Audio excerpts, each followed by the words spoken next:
welcome to Beyond the First Response. This is Christy Lister, your host, along with my special guest and friend, Becca Willey. How are you today? I am hanging in there. You're hanging in there. I get it. So I think Yeah. it's important. You are a first responder spouse, albeit it's not police, fire, dispatch. However, you're a military first responder spouse. And our conversation, so we must be real, we know each other on we met via work environment, but have become friends, and the common bond of understanding it's a different lifestyle. Mhm. Would that be accurate? Yeah, absolutely. I think it's few and far between when you can meet someone who kind of gets it. And I'm just grateful, that our relationship transitioned not just, but away from the business to kind of a better friendship for Right. sure. Absolutely. So it's very important that I make sure I tell you thank you very much, because I know how difficult it is, especially in this time, which kind of brought us here. Because the other day we were discussing Scott, which is Becca's husband, has been sent out deployment for 18 months. Not the first time, probably not the last time, Right. but it's different every time. Right. And that's kind of what prompted us, because you guys have kids. They're a Mhm. little bit older this time around. Work, you guys have built a business together. Mhm. Work has been busy, and all of a sudden everything kind of falls back on your shoulders. And Yep. even though you prepare for it, you know it's coming. It's a different kind of preparation, and it's overwhelming at Yeah. times. Yeah. And you don't intend it to be, right? You didn't it you figure it's going to be the same thing, just a different time. Yeah, and I think you kind of take, at least I take for granted, I'm busy all the time, even when he's here. And so I take for granted that, oh, he's leaving. I'm still gonna, I'll be busy a couple of, whatever, we'll add a few things to my plate, but it's a big change for sure. It is. And I think that's why we need to have this conversation, because it doesn't matter what badge you put on, what uniform you put on, family, it kind of hits you. Like we talked about the other day, it hits you without realizing that you're serving with them, which is Yep. us often my mantra, because that I didn't realize that. Obviously, it took me almost 4 years ago to realize that. But Hmm. we can make a difference, and we can change that mindset and help people understand it's an adjustment, Hmm. regardless, whether it's every day they're coming back a different person or 18 months down the road. And you have to prepare for that. And comments have been made in the past, like we were talking about, that really people don't necessarily understand that because they're not in that position. You Yeah. know, it'll it'll be better when they get back. And that's where our conversation changed when we were talking the other day. Can you expound on that a little bit? Yeah, absolutely. I mean, I know everyone has like their best interests at heart when they say like, "Oh, you can get through it. Just put your head down, and when he comes back, everything will be great again." And I know they mean that with like sincerity, right? Because to them, the hardest part of this is going to be that I'm, a single mom or running a business by myself, or basically just whatever that looks like for while he's gone. Right. Um, and that sentiment is appreciated. But I think what people don't realize is, this person who I've been married to, and have three children with and a life with, like that person is gone, right? That person is not only deploying, but I don't know who I'm getting when he comes home for a myriad of reasons, right? He's going into a place that's not safe. So like physically you worry like, okay, like, I pray every night he comes back in one piece, but then there's also the mental component, the PTSD, and what is he going to deal with and how is he going to bring that home, right? And so it's like, to me it's like I'm mourning the husband that I had. And it's kind of a waiting game from now until he comes home to see what that is even going to look like. So it's, Right. And especially for the kids too. That's something I think people tend to forget about. We think we've learned many ways that we think we're protecting our kids by telling them everything's going to be okay. Right. And you need to know that we love you and we have you. And yes, we do. However, what we don't prepare everybody for, and even ourselves, is a little bit gets chipped away every time.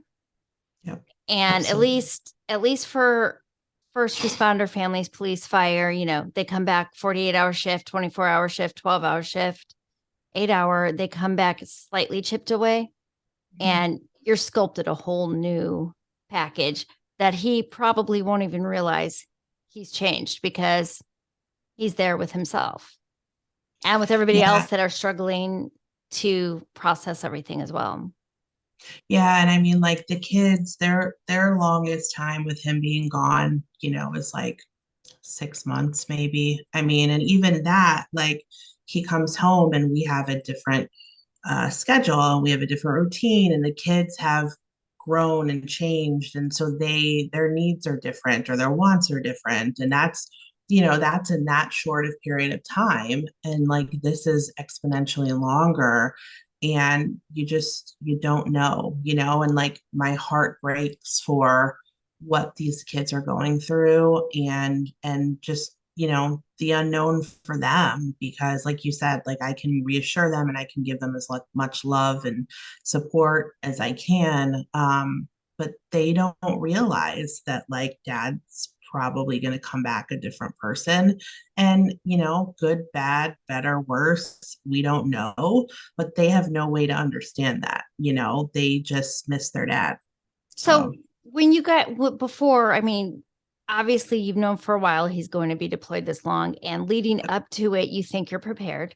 yep. You think, I got this. I know this is what I have to do. I just keep moving forward. Are there conversations? And in my mind, these are tools that we're providing not only ourselves, but our children, resiliency wise. Are there conversations or tidbits that you're giving them as leading up to when he leaves? Yeah, I mean, we talk a lot about in our family about the invisible string. And that is this concept that, you are attached to your dad, and it doesn't matter where he is or what he's doing, but that that emotional connection that you have with them, and for all my kids it's different, right? Right. That is the invisible string, and you're tied together, no matter what. And we struggled, in like full transparency, with how to tell the kids, right? Because I knew for not quite a year, but almost a year, that this was coming. And I struggled with, when do I tell them? Because I didn't want to tell them too soon that they would start to obsess about it and not be able to do their other, day-to-day things, or rob them of joy that they had around Christmas time and all that. But then at the same time, how long do you wait? And I want to make sure they have enough time to process it with him still around, right? So we waited. Um, we only told them a little over a month out, maybe almost 2 months out, and it was I don't want to say it was awful, but it was hard because they don't quite get it. Like even our first conversation when we sat down with them, they were like, "Oh yeah, okay, dad's going. He'll come back," because they only know what they know of that scenario, and I had to Right. start, putting it into perspective. Well, this is like after your next birthday, after the next Christmas, and they still, they're little, they don't get the time component as well. Um, and it's really been hard, them understanding it, and having, I mean, I'm like one of those, I'm a parent where it's like I want to talk about anything you want to talk about, so like I'll Right. never be upset if you bring something to me, right?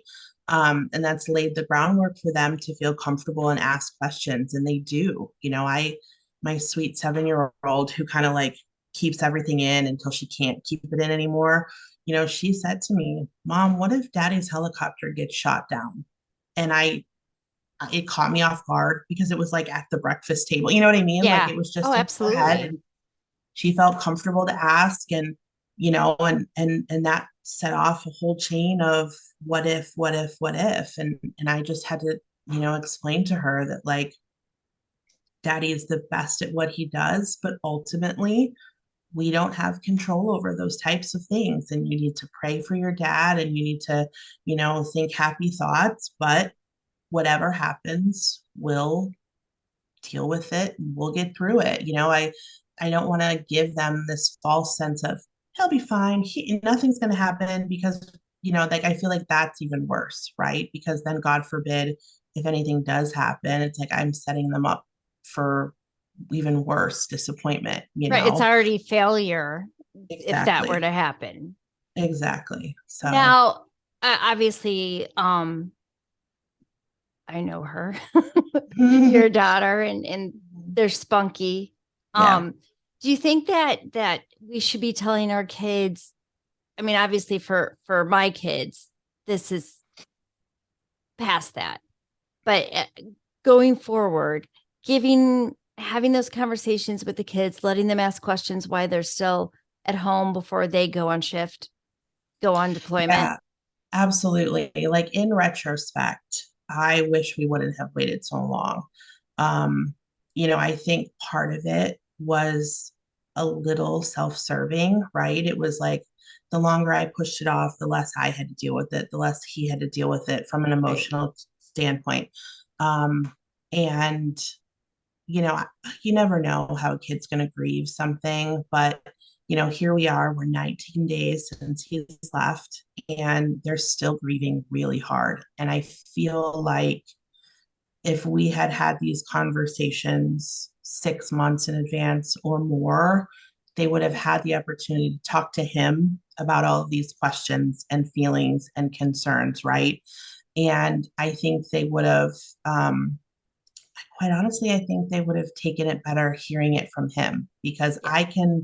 I can reassure him, but the reassure them, but like I think it would have been taken differently coming from him. And I do wish we had addressed things a little bit earlier, to be quite honest. Yeah. And I know that it's hard to think about because you don't expect the worst to happen. You don't expect them to react that way. You think that they're going to see you guys love them, and that's what Yeah. it is. Um, but you're grieving the loss of the husband that left, right? Yeah. The man Yeah. that will no longer be there, and that's a difficult feeling. And now you're bringing the kids grieving in too, and you're carrying that like it's yours. And when I ask, hey, how's it going? I'm good, or it's a shit show. Other than that, it's okay. I'm fine. Disaster, whatever word you want to use. Those are red flags for Yeah. people, and it's uncomfortable for people to hear that. And it's the easiest way to shut people out, right? Because you don't want them to Yeah. feel what you're feeling, or you to admit that this is how you're feeling because I'm stronger than this. Well, and I think absolutely, right? Like I mean, to the majority of people who know me, like I don't ask for help. I don't really show all my cards. I look pretty put together from the outside, and I am. I've got my stuff together, but I think it's like a dual serving because one, I don't have to talk about it. If they think I'm okay, I don't have to talk about it. Right. But I think too, I think people, I don't know that everyone else wants to talk about it, right? Because there's been times where I've kind of really like, oh, I'm going to lay it all on the line. And I'm like, things are tough right now. And I kind of do let my guard down a little. And then I met with this like, people are like, oh my gosh, they don't know what to say to me, right? And then Right. they say, I won't forget this recent exchange that I had, and the person was just like, oh, you'll get through it, and I was like, oh, great, okay, like Thanks. yeah, like it wasn't what I needed to hear, but I Right. also know that like they probably aren't capable of really understanding either, right? So like Exactly. it was a letdown to me, and I that's not fair either, right? Like, so I think that that's why it's so easy for people to just say, yep, I'm okay, I'm good, because it's you don't typically get back what you're looking for, Right. you Because know. it's inside you. And Mhm. I think that the people that don't know what to say is because they feel it just not, they might be putting the boots on every day like you, Yeah, but they're different with every right. pair. Right. And, Absolutely. and if they have to admit that they want to say, hey, well, tell me about it, that means that they have to feel. And that's the Absolutely. hardest thing to do, but Yep. also the best tool to have and to show our Yeah. kids because our kids ultimately learn from us. They learn to hold everything in and act like it's all cool when in fact they're dying inside like we are. Yep. It's just it's different for them because they aren't given the full truth. Not that we really are either.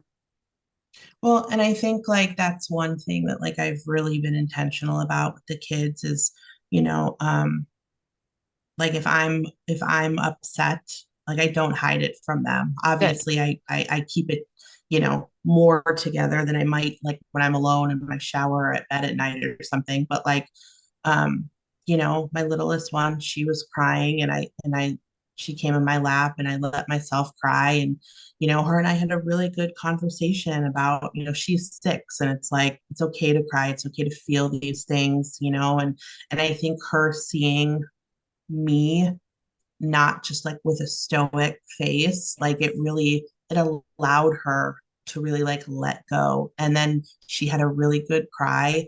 She gave me a hug and she said, I love you, mommy. I'm gonna go to bed, and it was what she needed. And I think if I had put on a strong face and just, acted like everything was great, I don't think she would have allowed herself to really let go either, and Oh, I um agree.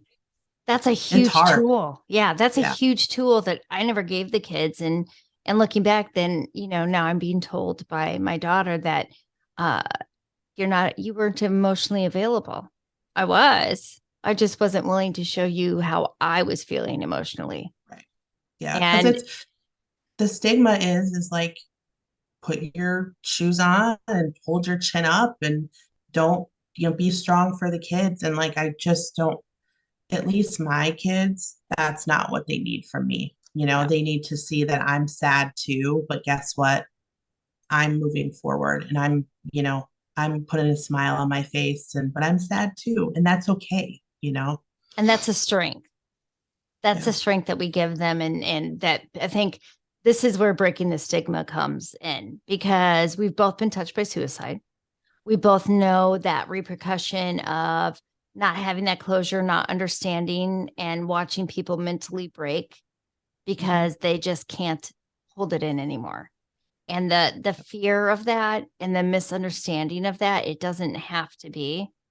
Yeah, it sucks hearing about what's happening or not happening and how they can't register and you tend to blame yourself like what could I have done differently? How could I have changed that? And it doesn't matter if it's a spouse, a friend, a coworker. Looking back, you look at those things. Mhm. And it's this for this season, it is huge because we're in season 2. So Mhm. officially the second, you're our second one for season 2. Yay. Right. But it was so important, like when we were talking the other day, to have that and to show because Mhm. resiliency is key to success. And Yeah. resiliency for family is just as important as resiliency for the first responder Mhm. because you are 3 people at once. Our first responders are 3 people at once. And Mhm. once we realize that we're all one sole person and not 3, I feel like the transition in the back and forth to work and the stress and the lack of processing becomes normal because you'll be processing because you'll feel Mhm. comfortable in your own skin, even with all the scars that happen and what you see because you feel it. Yeah. What are some things, obviously, talking to your kids, letting them be real? Um, what do you do for yourself to help you process? Yeah, that's a loaded question, right? Not enough. I allow myself, we're very regimented in our family, right? It's just the army way. I And was going to so say it's a like, military way. yeah, like and one thing that I've really like stayed strong about, as silly as it sounds, is like my kids' bedtimes, right? Like they go to bed at 7:30. And then I know that I have that time for me. I can clean the kitchen. I can just go lay in my bed and turn on the fireplace and watch a movie. I can do pretty much whatever I want, whatever I need. And that's been my biggest form of self-care is like staying true to that schedule. It'd be a lot easier for me to let them, lay in my bed all night and stay up and all of that. But like I knew that I needed to keep those boundaries so I had me time. Um, you know, Past that, not a ton. I mean, I put everyone's needs before mine. That's just how it goes, right? And I need to allow myself more freedom to give myself whatever I need. Like kind of like we talked about, like your buddy checks with me, right? Like Yeah. that's that is something that I'm so grateful to have because it's really easy for me to push things, the talking and the working through things away. Um, but I definitely think that like we've been programmed as like the spouse to just soldier on. Yep. And I'm really trying hard through this to focus on me. I'm trying hard to be mentally healthier, physically healthier.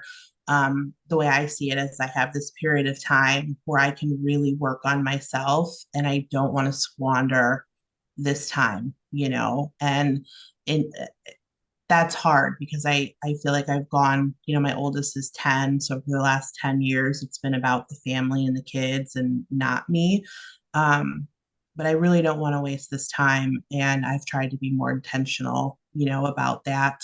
I want to be a better person when he comes home so that I'm able to, you know, be whatever he needs, right? And help him however I can. So, Right. And help yourself and show him that you can.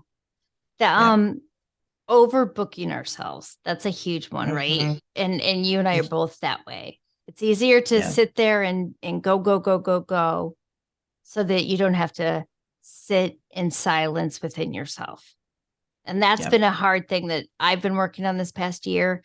And it's forgiving yourself. What I've discovered, I think, is it's not about I'm feeling that. It's I have to learn to forgive myself Mhm. because I want to say no to that person, or I'm just freaking done with dealing with this at work, or I'm just worn out. And why do people have to come to me and not check on me type, which I want Mhm. them to. When I say it that way, it's just like sometimes you get to that boiling point. And often I think that happens in first responder families because you don't want to sit there and feel. And Yeah, and I've realized, like you said, I'm a planner of my days packed, right? And like him being gone has forced me, like my littlest gets out of school at 2. So like really that is, I've forced myself to, okay, my work day ends at 2, right? For all intents and purposes, like between 2 and 4, I'm doing kid pickup. And then, after that, like they have stuff that they need me for. And I've realized really quickly that no one cares, like right, all this pressure I was putting on myself to like be available and like go to every event and do all these things. Like when I say no, I have, the kids have XYZ, like, or whatever it is, I don't have time for this today. Like I expected always to be met with like, frustration or what. And it's like people are just like, yeah, okay. Like it's not making or breaking their lives that I'm right. not going to things, and like, and for the longest time, I've put that pressure on myself. And I don't know, like, Is it pressure it, on yourself, or do you think it's I need to fill myself with this? I think it's both for me. Like I need to be filled with things to take away from, you know, everything else that's going around me, right? But then in the same token, like I also have this, I'm a people pleaser. Yeah. And so, it's like when it comes down to gosh, I really don't want to do this, but I know that this person expects it out of me because I've set that boundary. I've allowed them to accept that out of me, right? Like, Yes. so it's a letdown. I don't want to let anybody down, right? And I've had to kind of like walk this back, and I'm not even close to being there, but like at least I recognize it now. A year ago, I wouldn't have recognized it. And I'm working on really setting more clear boundaries for things that are needs in my life, not, other people's. Yeah. So, That's a good point. That's a great thing because it helps change that mindset on and get you in a place of forgiving yourself for not feeling like you're there for everybody. yep, And I absolutely. think that's the hardest thing to do sometimes, especially as a parent, one. Hmm. But then now filling the time with other things. But most importantly, because working on ourselves is the hardest thing ever to do. Hmm. And when you're forced to work on yourself, and every time they walk out that door, you're really forced to work on yourself and Yep. giving tools to you to help overcome those feelings of dread, whatever that dread is. Dread, what are they going to come back like? Dread, why do I have to put the kids alone? Dread, people saying, oh, you'll be fine. Or did you really know did you really know what it was going to do to your family? Were you really prepared? Yes, Yep. you're really prepared. And I think actually, now that that's spewed out of my mouth, being really prepared, of course, you know what you've gotten yourself into, but nobody can fully be prepared for what they're going to go through that day at work, that Yep. deployment, and what it's going to do to them Yeah. because your mindset is different every time. I could be totally cool with seeing something happen today, and that same thing can happen tomorrow. But my kids were singing to me this morning, or I had an argument with my significant other that reminded me of that. Yep. And a lot of that is PTSD, right? That trigger of a child, of somebody of something that happened in your life. So yes, you're prepared for everything, but you can't be prepared for what somebody else is going through. And I think to like that point as a spouse, like, the last two times my husband deployed, that I mean, he was like it was pre like our family really. And, it's like he he was a different person, right? The responsibilities back home were not the same. The kids, the business, all these things. And like knowing what no matter how prepped he feels he is, it's different for him this time. And, that's hard. It's hard to watch him or think of him struggling through very hard day-to-day job. You know what I mean? Like where there's not a lot of room for error. And that weighs on my mind a lot because I know that, so many of the guys that he's deployed with have families, and it's harder this time, right? They're older. I mean, Scott's one of the older guys in his unit, which is kind of terrifying, right? Like, and the way they deal with things this time is going to be very different than the way they dealt with them last time. And it's just a lot, it's a lot for me to worry about, and I know it's a lot for him to worry about. And I think that's one of the things that like he didn't really want to talk about is what this looks like this time, for him. And I don't know, I Well, just and he already came back wounded from the last time. oh yeah, sure, And absolutely. not even getting past a lot of that, right? I mean, I don't think Yeah. once you have taken on PTS, it doesn't ever leave you. Yeah. Triggers might change, but it doesn't leave. And it becomes part of who you are. And that's okay. You can heal from it to a sense, but it's part of who you are. Like Yeah. death, death of a loved one is part of who you are and how you move forward. And I think I think healing from it or healing it and learning how to manage it in your day to day is two very Yes. different things, right? And I think Agreed. that, um, at least from a spouse perspective, I think the military way, I'm sure it's the first responder way as well, is the overall arcing, thing is just manage it so you can get Right. through whatever your shift is or your mission is or it's not, the care is not that you heal through it. It's just that you Right. can push it away until you get your job done. And that's just a really unfortunate thing that the bigger bodies that exist, the army, the whatever branch you are, whatever your, police, fire, whatever that looks like, that, you know, healing is not the number one concern, right? And Right. and it should be. It should be because, that's what causes so many unfortunate things down the road, It and does. It it's does. it's it's hard. So hearing that, hearing those words come out, not only is the healing and managing important on that side, but it is also on the home front, right? Because we tend to feel guilty because we're told we don't understand.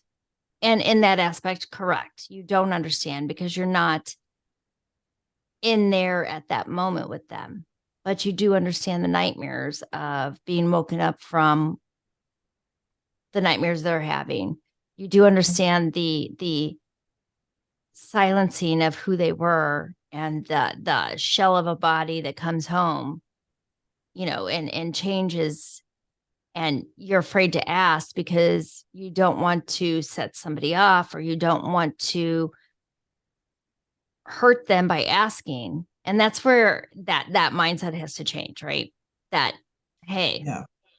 I'm not, let's just not talk about it. We'll be good. We'll pretend like nothing ever happened and move on.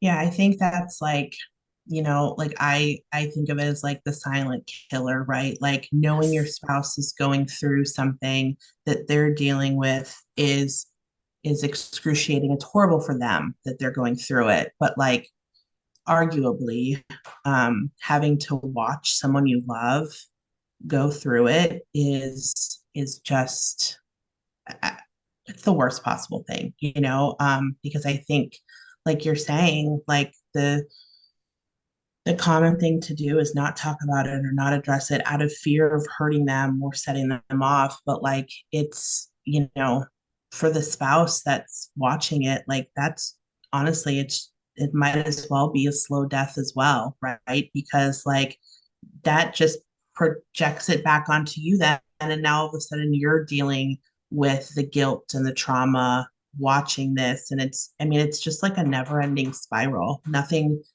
good for either person could possibly come from just not addressing it, you No. know?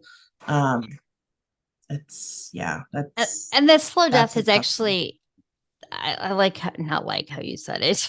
It's a slow death. We're slowly killing ourselves. Look at us. But it's more, you're also grieving the loss of yourself Mhm. because, like we said earlier, grieving the loss of who you were married to or who the person is that left. You're also grieving the loss of who you were and Mhm. not knowing the unknown of not really knowing who you're going to be when they return. And Yeah. are you No, going to be able to still come together? And you guys, he's a great father, you're a great mother, and none of that has anything to do with who you two are together. mhm. Did you say, I'm big now I say now because I didn't understand before, but setting up tools for each other to know, and make it normal to say, good day, bad day, come up with a word, safe word, something that, okay, it's a bad day, but we're going to readdress it. We didn't, and I will tell you, like you said, like he's a great dad, I'm a great mom, we have a great relationship, right? Um, but I think in prepping for him to leave on all fronts, kids, business, whatever it was. Um, yeah, and it like kills me to say this because I know he's going to listen to this, and it's like, but I think we dropped the ball in addressing what this is going to look like for him and I as partners, right? Um, it's really easy to pick a fight or to take offense or, whatever it is, because everything is like building up, up, up, right? And um, yeah, we totally didn't. And I regret that. I regret not having some harder conversations because I think, you know, I don't want to speak for him too much, but I know that like we have a solid foundation and I know he knows that we have a solid Right. foundation, right?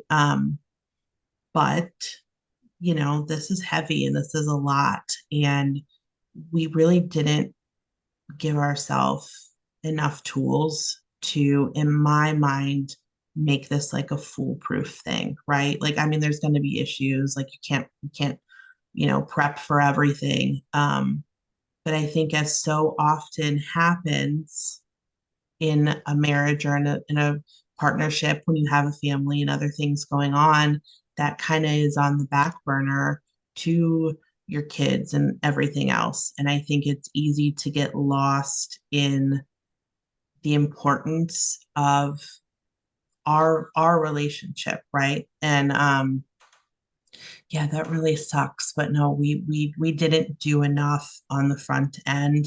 I'm grateful that like he's still stateside, Right. right, at his mobilization and at their training, that like him and I can still have conversations and um we need to, because not enough of that was done. And it's unfortunate that we didn't do that. True. But you know what the good thing is? You can still do it while Yeah, you absolutely. still are able to talk to him as often as you can stateside. So those tools Yeah, can be built that way. You might not be, face to face personally, but yeah, you can start having those conversations and coming up with those plans.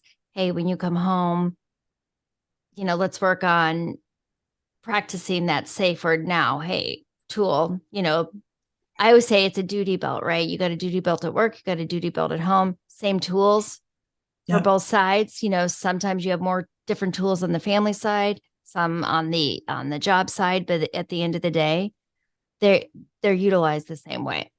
yeah, And absolutely. you don't have to be face to face to figure that out.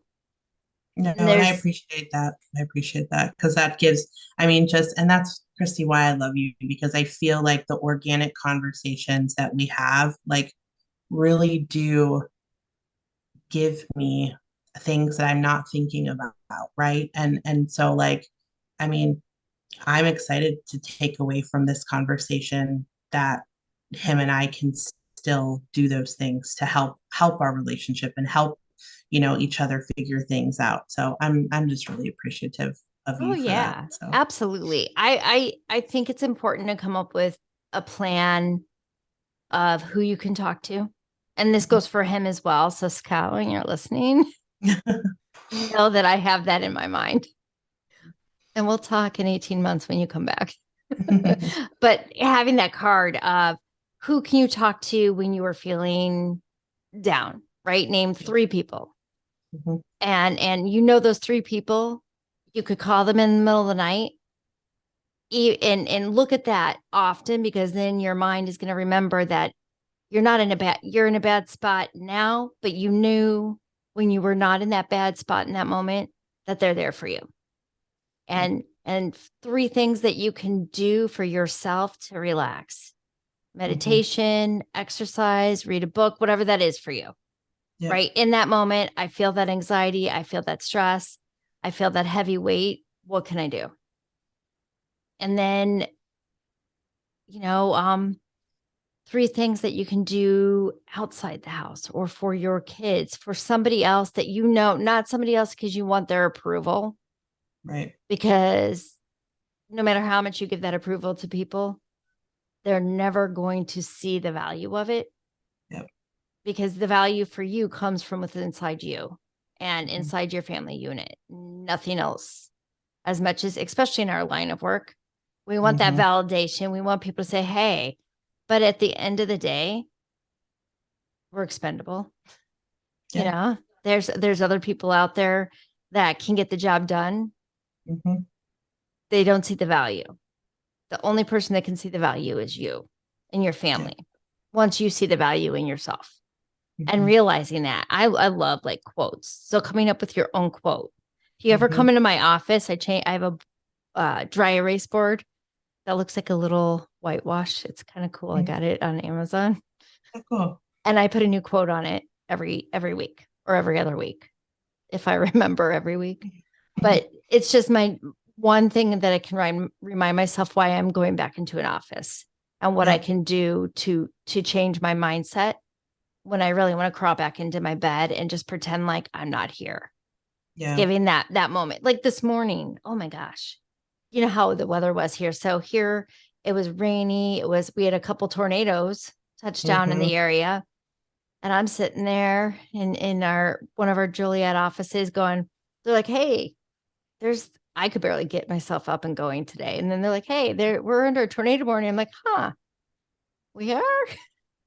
And I'm looking outside. I'm like, do you hear the siren here? It was the first time I was at this branch. Do you hear Mhm. the siren here? Well, yeah. I'm like, okay, then I don't care. It is what it is. Right. But it's like I couldn't get myself motivated to care today. Yeah. And I hate that feeling because that's not who I genuinely am, Mhm. but it was who I was today. Yeah. So I felt better when I got to my office after I was at this other branch and I got to my office, and the quote there, is oh gosh, I can't remember what I put on there. Your future is your words are what your future is. So make a change by changing your words. I love that. And it's true, right? It's Yeah. that little click in your head, and you have to remind yourself of that sometimes, but it can be done. And putting those on the cards, you coming up with that plan when Mhm. you're in the healthier mindset and not Mhm. in that crisis mindset, then when it comes to that, I feel like it'll be better. It'll Yeah. be easier Absolutely. to get through, not better, because it's going to suck. But Yeah. you will have the tools there, and you won't have to feel like you're alone, Yep. because you're No, not I agree. alone. And it just looks different, but you're not alone. And Well, and I think that's something that like people need to remember, right? Like it's easy to be, it's easy to feel alone, especially for like, my instance where like I don't live on an army base, right? It's not like I'm living on an army base where every other spouse there is literally going through the same thing. right. But knowing that, you know, it might look a little bit different, right? With a first responder or whatever that is, but it's really ultimately when it boils down, it's all the same crap just rolled up into a different ball, It is. and packaged a little bit differently. So, And you've actually done so. That's a great segue, because you've done so much work for first responders and veterans, mhm, um, to help them change and see that they're not alone and that family isn't alone. And I know how mhm, difficult that is, but that is definitely one of your passions. And yep, you've introduced me to some great people through that process, and people that I normally wouldn't have, met. Well, Vince, for one, I mhm, we're still talking. I got to get him on here and vice versa. But that yeah, when we met him, he's a firefighter and he's Army, right? mhm, He's yep, and so that connection, that in fact he's actually reached out to me when there was a police officer in need, and we went together and we spoke to the department, and it was a beautiful thing for them to be able to see. Look, it hits us. We know it. Family knows it. Let's work together. Yep. because that line is missed so often. And within those thin lines lies Mhm. family. And Yep. family is there waiting and supporting and protecting you as you are protecting them.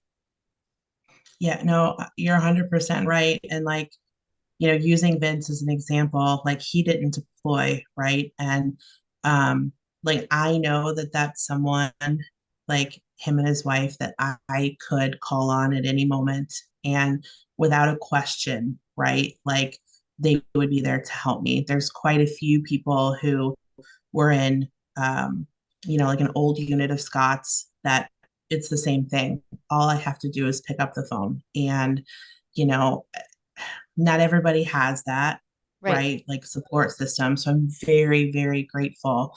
But I think, I put myself out there. I mean, like you said, I do a lot of work in the community with veterans and first responders, and I've made those relationships, and now I have them to fall back on. Vince's podcast, the art of the conversation, essentially, just getting people to talk, right? Like Yes. that's step one. Like get someone to just open up, and then, the possibilities are endless, right? Like, and maybe someone who wasn't open to getting help before would be after just a conversation. And I'm just so grateful that you guys were able to connect, because I think the more people who do things like this together and have that network, I mean, it just makes us all so much stronger, at the end of the day. And Yes.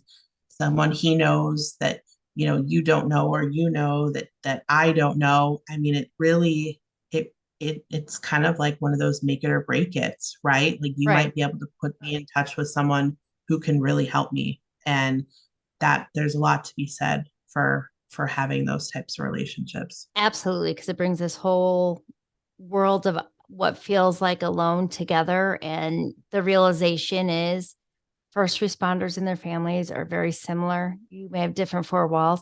Apparently, you have a fireplace in your bedroom. So I'm a little jealous, but that was a whatever. that was a guilt gift that Scott got me before he left.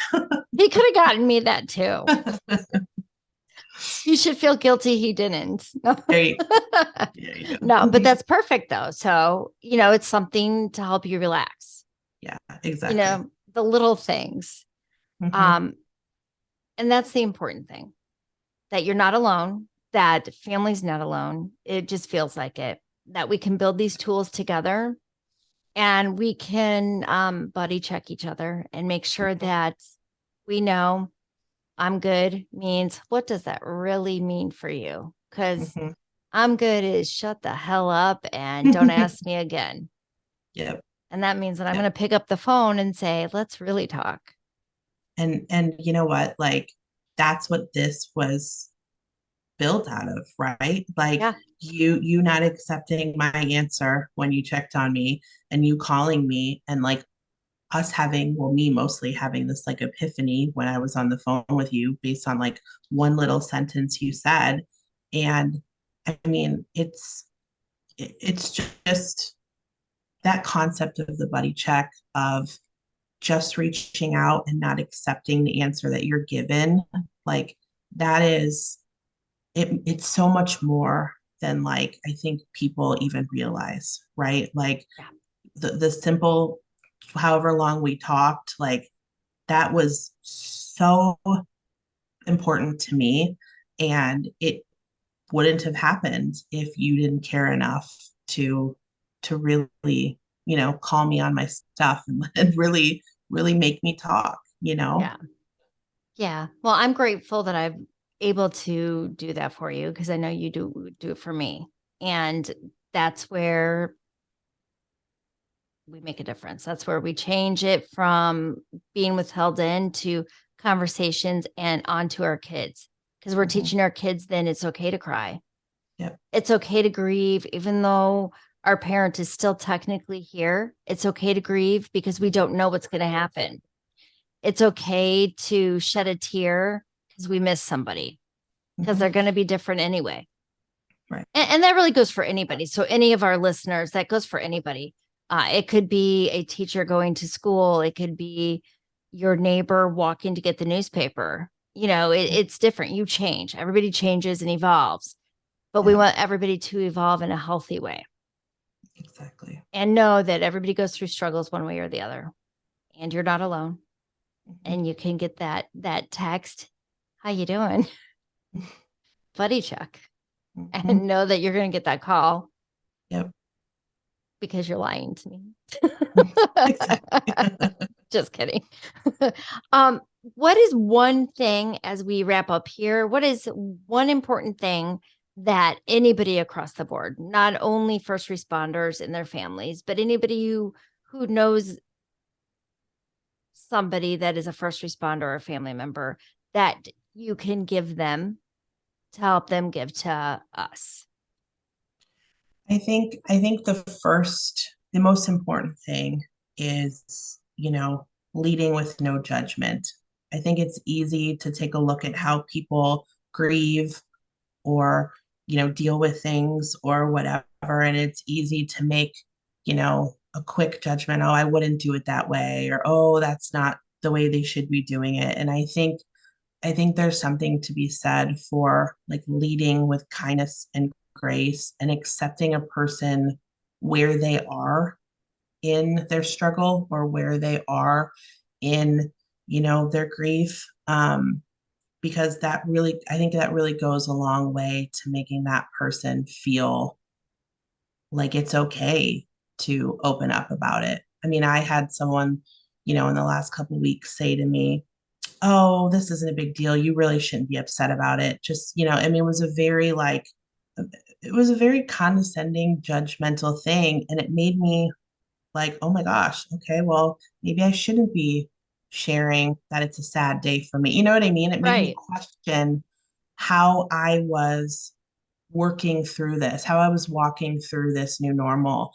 And that sucks, of everything else I have to deal with, I shouldn't be questioning myself, right? And so I think that, leading with kindness and empathy and a non-judgmental, tone is so important, and just meeting people where they are in their grief, and that's okay, um, that would be my one thought. That's perfect. Because judgment is making somebody get stuck in a spot that they're trying to get out of.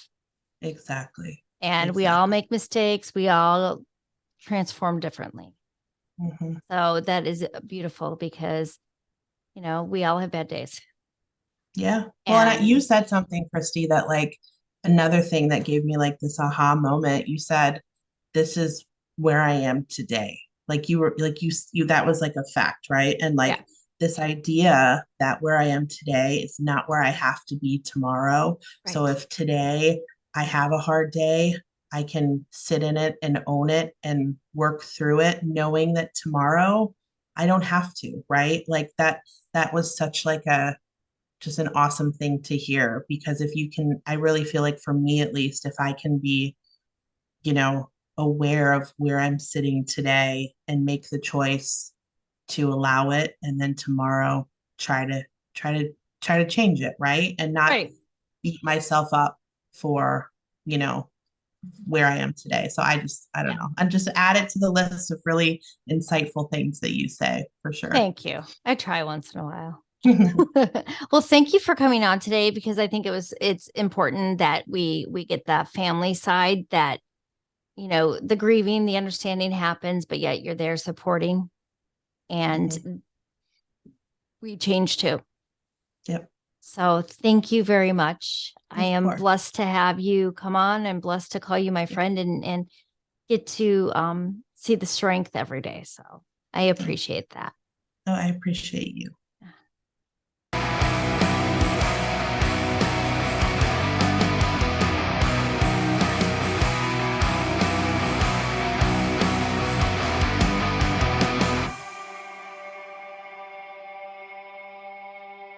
We are excited to be able to start our day with Badge Brew Coffee. Hey, Robin, did you know that Badge Brew has a new charitable badge, Collab Roast? Hey, Christy, I thought I heard that was going to happen. Yeah, it's called First Response Roast with a spicy, smooth, medium roast with flavor notes of spice cake and citrus undertone. Oh, that sounds amazing. And if that doesn't tempt our audience, a portion of the proceeds go to First Help. Oh, and don't forget, they're first responder family owned. Whether you're on day shift, night shift, or the shift of raising your family, Badge Brew has your coffee ready and waiting. So let me ask you, what's your badge of honor? Find out by going to badgebrewcoffee.com and order yours. If you want the First Response Roast, click on Charitable Badge Collab. I know I am.